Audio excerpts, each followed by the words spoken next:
All right, everybody, if you'd like to listen to the panel, please take away, find a seat, get comfortable.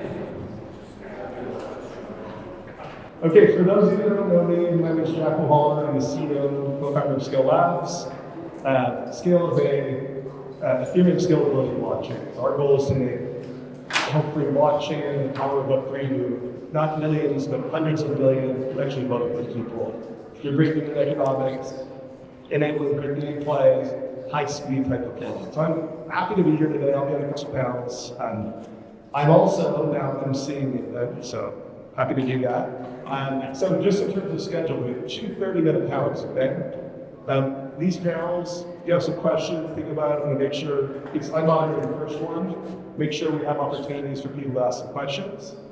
We then have a 20-minute fireside chat. So Sam and I are going to talk a little bit about Transacts and Scale, the integration that just went live that we announced. We're excited about that. First off, I want to thank the sponsors of Onchain Gaming.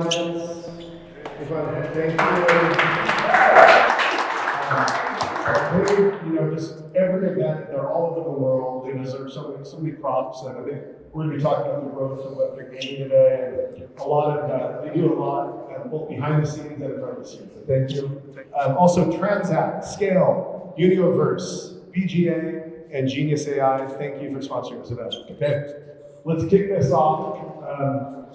We are talking about mass adoption in gaming and integration with Web3 social apps and AI today. So why don't, if each of you could give a quick introduction on yourself, what you're working on. Jump in. All right, I'm Tony Harmon with Random Games. We're doing the Universe, and the Universe is a project where we got some phenomenal artists like Brent Friedman, who worked on Clone Wars and does all the Call of Duty dialogue, and Kevin J. Anderson, who did the Dune movie. I think it came out yesterday. What? Okay, I was trying, okay. Just stuff it in my mouth and then I'll be able to do it. Hey, first of all, welcome to Colorado. We're actually a Colorado company from Boulder, Colorado. So happy to have you guys here.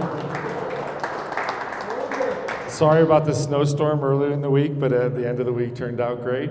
I'm with Random Games, and we have a project called the Universe. And what we're trying to do is bring as many developers into Web3 and bring in consumers as well, even if they don't even know they're in Web3.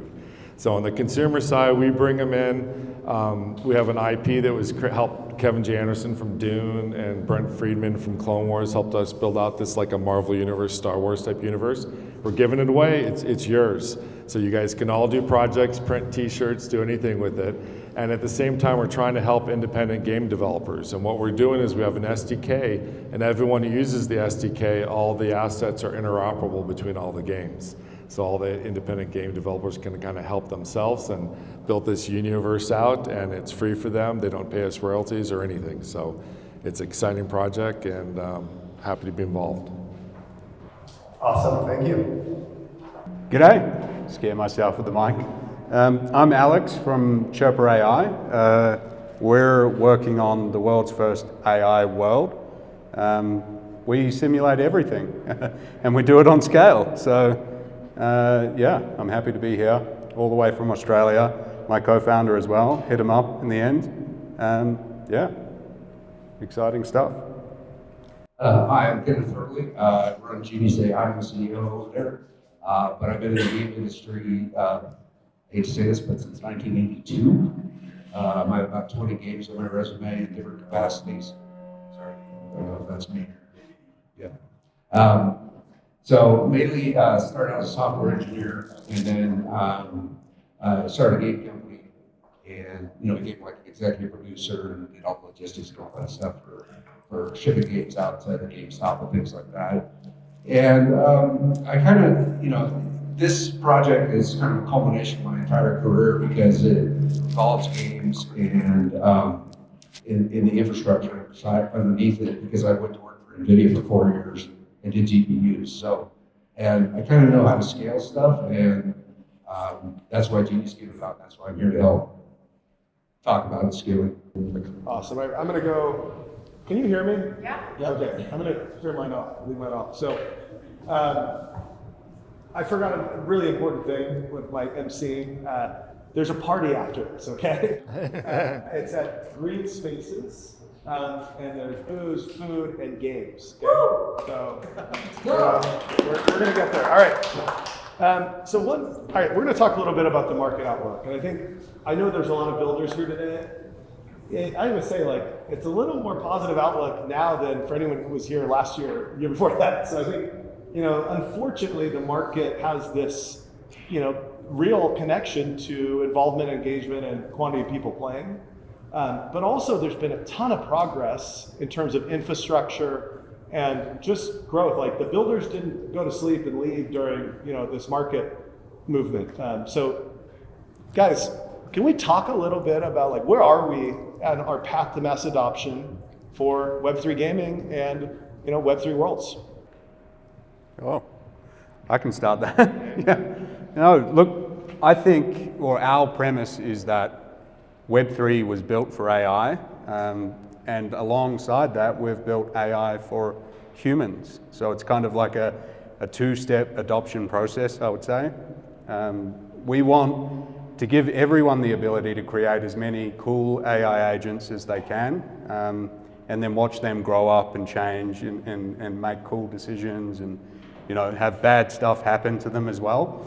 And to that end, we need a chain and a network and logic that thankfully has already been built by the incredible people at scale towards the simulation of everything. So, we think it'll be a consequence of creating great tech that there is more adoption in everything that we do. So we went heads down, like he said, right when the thing did. We started building to finish off our project, and we're going to launch it at GDC. But it's the same thing as Scales got their scaling architecture, which is great, and things like that. But we're kind of targeting the other, 95% of the people that don't have, like indie game developers that don't have any monetization channels. So we opened up a monetization channel through our AI processing, but the infrastructure then allows them to integrate into the blockchain and do AI processing as well. So it's been an interesting ride, and I think it's just about to open up right now, and that's why we're kind of at the Game Developers Conference and starting to push the scaling infrastructure. I think it's just right around the corner, actually, that we're going to start hitting mass adoption from Web3 applications and games. And for me, I think we need great developers, and we need great talent, and we need to make great content that when gamers come, they're not thinking, I'm coming to play a Web3 game. So in our particular case, we try to just onboard with the phone number or email address. We don't slam you with, what's your MetaMask right away, because 97% of the people just turn around and leave at that point. So one of the goals that we're doing is we're trying to do a lot of user-generated content. People love it. Come make, in our world, all the weapons, all the vehicles, all the spaceships are made by the community. So come be part of the community, make something, name it, and finalize it. And they don't know at that point, they just made their first blockchain item. They have no idea about that. They don't even have a wallet or anything. And then people become designers, and then we want to, when they get something that is of value, then they'll go out of their way to connect a wallet to it and find ways to monetize it. So I think we, as a whole community, we have to do a way better job of onboarding Web 2 people into Web 3. If we don't, we're just going to be small and grow small. So my background's all mass market. I want millions of players. I don't want tens of thousands of players. Yeah, and I'm gonna jump in on this too before the next question. So I feel like to play a blockchain game 1 year ago, 2 years ago, you had to know how to use MetaMask.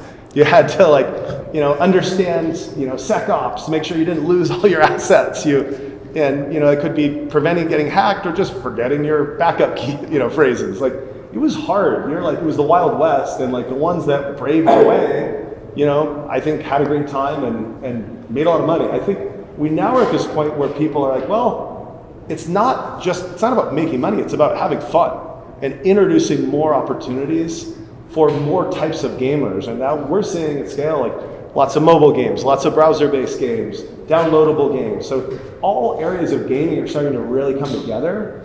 And it's really, there's just this entire collection of technologies that have come together to support each other. And that's just what it took. And I worked in mobile in 2005, and mobile apps were, the only one that anyone even used was email. It was like, and all the things that come together to let people simultaneously play each other in real-time mobile games, that was a dream, if you guys remember, right? And all of a sudden, like Supercell, you're playing like Clash Royale and like against someone in some other country, and like with like instant feedback on the device. Like, so we came along with mobile. I feel like we're at one of these inflection points. So next question, well, what are the challenges? Because we haven't fixed all the problems, or everyone will be using Web3 games. Like, what do you see as the challenges, and then what are the key things that we can do to solve for those issues? So, in general, I see two problems, because being a software engineer and writing a bunch of games and things like that, it's all about reducing friction is the biggest one. In order to onboard people, you got to make their life easier to integrate into Web3. If you can do that without any friction, zero friction is the best. And then if you can offer them something in addition, some kind of compensation or some resources to help them integrate, or even not integrate and just help them with their game, that goes a long way. NVIDIA did this when I worked for them. They sent me out to help, different engines and things like that. And originally they were very reluctant to have me help them. But then I said, hey, look, I'm a game developer. I will integrate transforming lighting and shaders into your engine, but I will also help you finish off the game on other things. And they're like, really?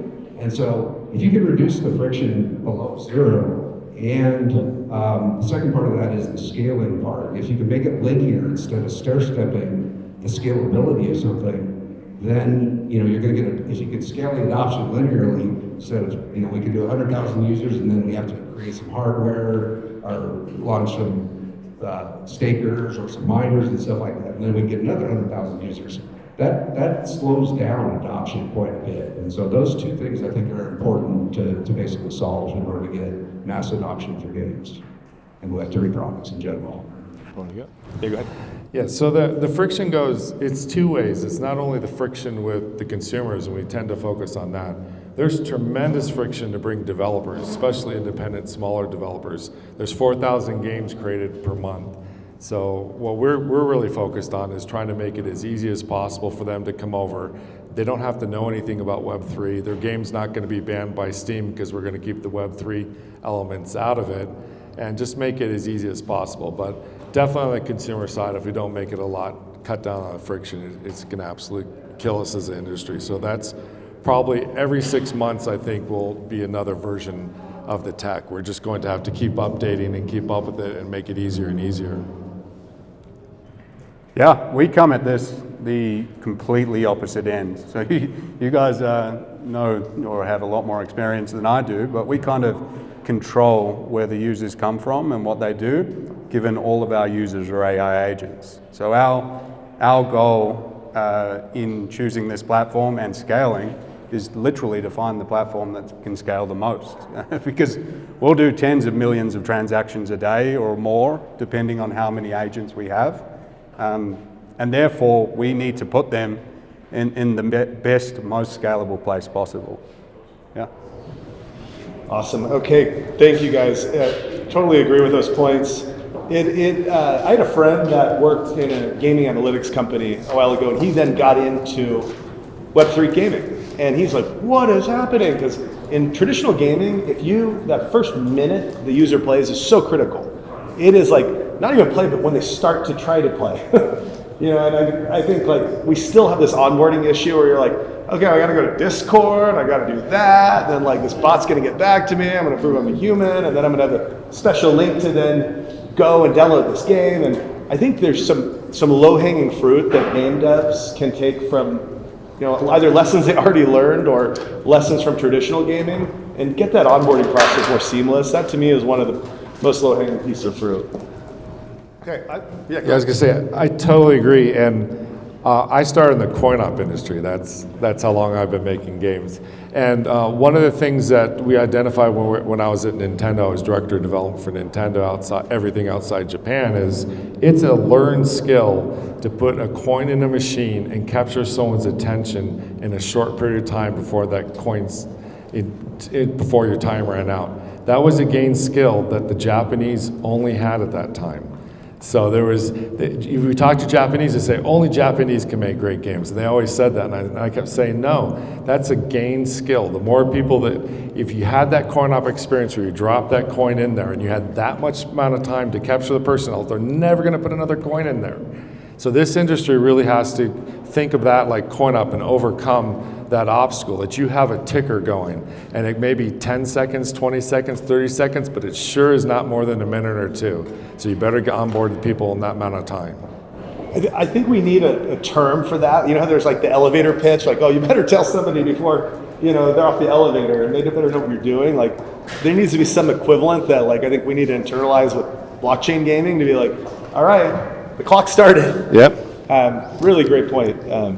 Okay, so I got a question, curveball. This wasn't part of the planned questions. Let's talk about AI. I mean, I ran an AI company, started an AI company for 9 years, back before it was not cool to call it AI. We've got some AI builders here. How is AI going to play a role both in Web3 and Web3 gaming specifically? Do you have any thoughts here?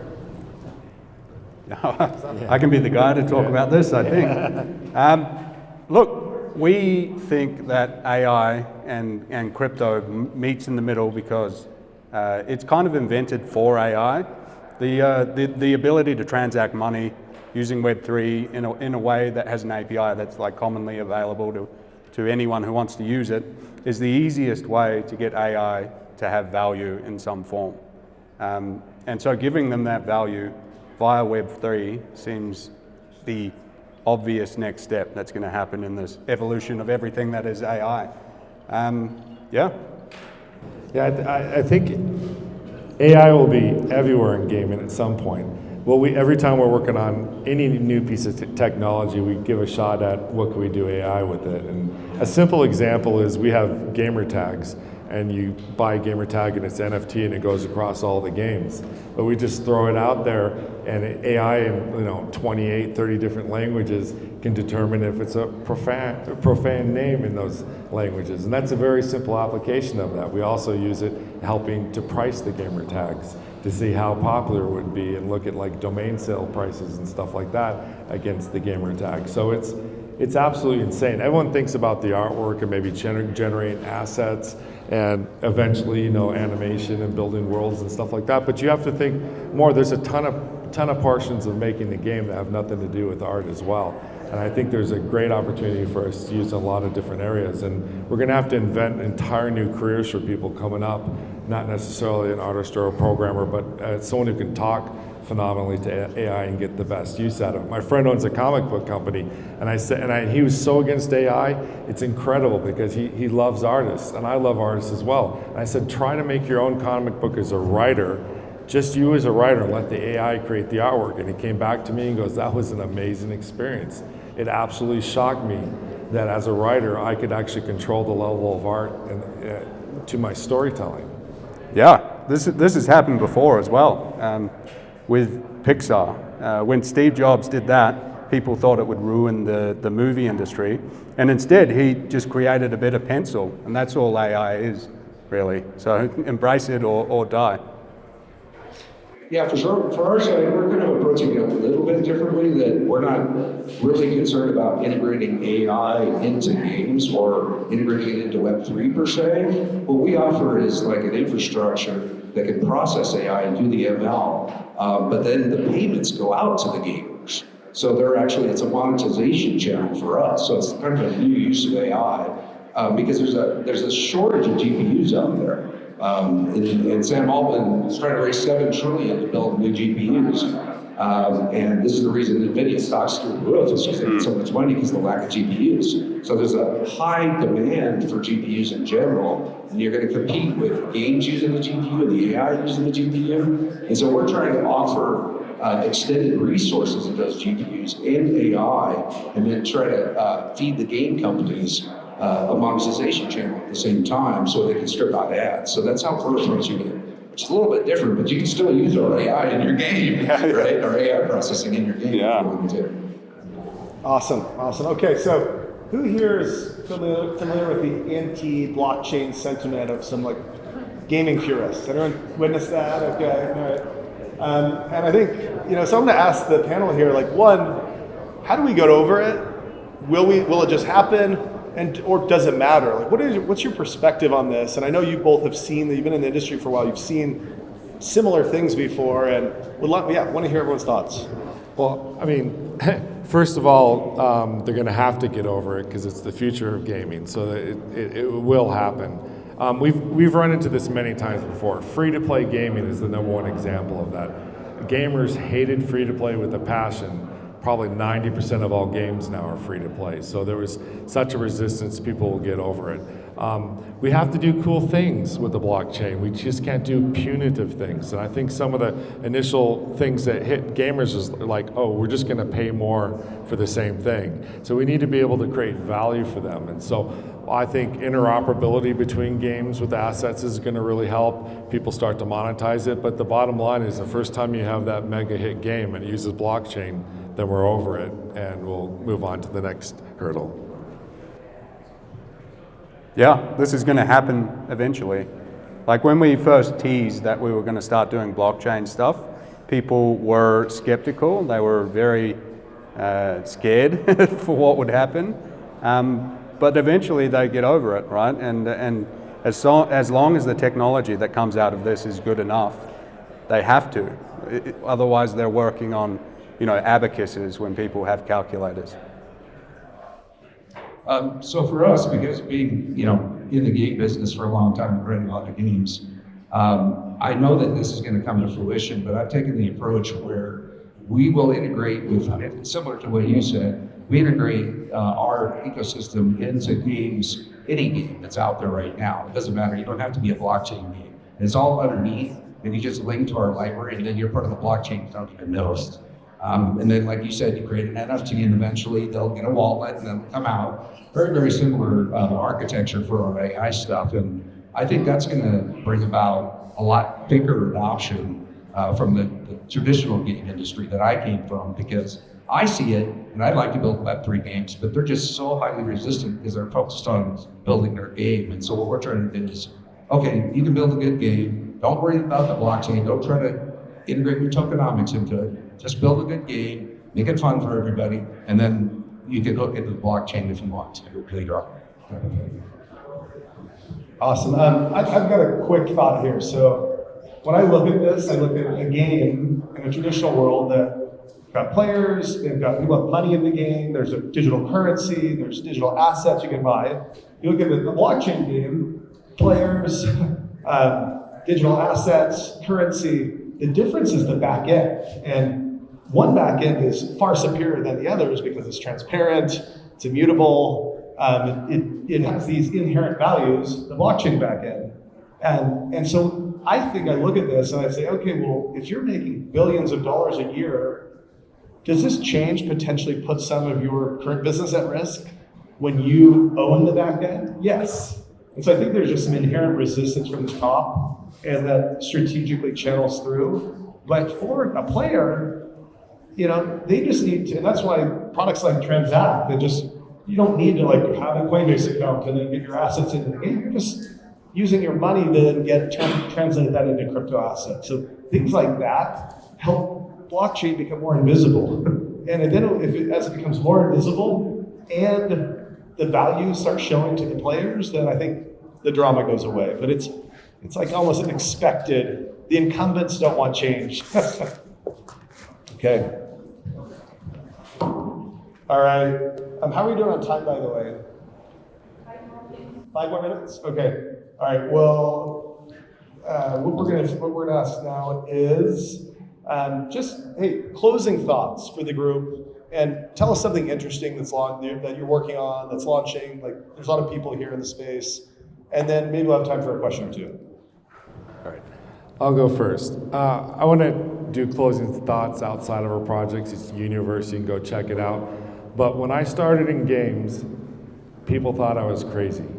My parents thought I was crazy. I dropped out of law school to make games. I walked in the front door of Nintendo and said, I'll do anything in this building. There was dozens of people there. Thousands of people worked for me within 2 years. What I want to say when I walk around now, this moment in time is almost identical to the moment in time when I got into gaming. It's the best opportunity for young people to do the broadest tasks that they can do. There's young people here that are VCs, there's young people that are experts. Your parents are telling you you're crazy, your family members are saying you're in blockchain and crypto and it's not worth anything, it doesn't exist. The bottom line is this is your opportunity, this is your guys' chance. People always ask, well, how did you get involved in Nintendo so early? It was what I loved to do. And how do you make games that people like? I made games I like. So you guys, this is your industry and you guys should really focus and it's your chance to do something really special. Awesome. Yeah, the world is a meritocracy, and that goes for technology as well. So, you know, you have to use the best technology that exists, otherwise you will lose. So, you know, go and make a chirper, see what they do. They'll do some fun stuff. And yeah, incredible talk. Yeah, so we're actually launching a game developers conference on the Genius AI side of things, and we have a gem pad pre-sale going on, because we're going to take the token public on a centralized exchange here shortly. But what we're launching is, like he said, I started video games and I love programming video games still to this day. And so this project actually allows me, as soon as it launches, it allows me to sit back and just write video games. Never have to worry about monetization or worry about the blockchain side of things. And that's my ultimate goal. I just want to sit back and write cool video games for the rest of my life, and this will just operate itself, because there's no central authority on our Genius AI. It's completely 100% decentralized, what they call DeFi these days. And so that's why I wanted to launch this. And then, in fact, the other last part of that is my exit strategy on Genius AI is to cure cancer. Because if you think about it, AI does protein folding and stuff like that to cure cancer. So if I can sit there and make an AI system, sit there and write video games and cure cancer at the same time, I'm golden for life. Awesome. All right. Time for one question. All right. So we haven't seen any massively successful blockchain games yet. So where do you think it'll come from? What kind of publisher? AI. Yeah, maybe. It might be AI, but you had crypto people making games, and there wasn't the uber talent that was involved and the big bucks, and a lot of big bucks unfortunately got flushed with a few projects as well. It's a natural progression. Most of the great games I worked on were 3 or 4 year endeavors, and we're not that far even into this to have a game of that magnitude. So I think you'll start to see it. It's still, in my opinion, a year or two away until you crack it, because we're going to make a few more mistakes. Everyone's going to make a few more mistakes and refine it. But I think if you try to run out and make a game in 1 year or 2 year, you're probably going to fail based on past experience. And we're going to start to get the 3 and 4 year projects over the next couple of years, and I think that's going to really take off. Yes, something interesting I'm seeing is that there's this treasure trove of just kind of, I'd say, sleeping IP.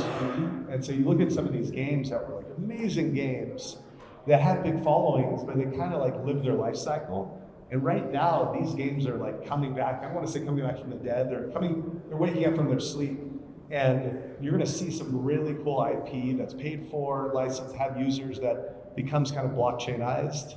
And even games from the 80s that you played on a console, you're going to play on mobile with a Web3 dynamic. So I think we're going to see some early wins there. And then these big 4 year games, it takes a while. Yeah. Yeah, personally, I don't like the term blockchain game. So our system is more, gaming, and then it has a blockchain back end, really. And so that's what I think is going to really take off, is when people could just make fun games that people like, and not have to worry about hammering on a rock to get a gem out to, then turn into a token. And so that's our goal, is to kind of approach it from, the traditional gaming industry. Hey, you can look at the blockchain for another monetization channel, but you don't have to. You can just make great games. And so I think that's where it's going to come from, because trying to shoehorn blockchain tokenomics into existing tokenomics of the game is very difficult to do. And you've been through it several times trying to do it just with regular tokenomics and ads and all that kind of stuff. It's just it's a nightmare to try to monetize your game, right? Yeah, if the games are good, people will play them, right? So that's it. Make good games, put them on blockchain if you want. That'll do. Awesome. All right, hey, it's been a pleasure. Thank you. Next.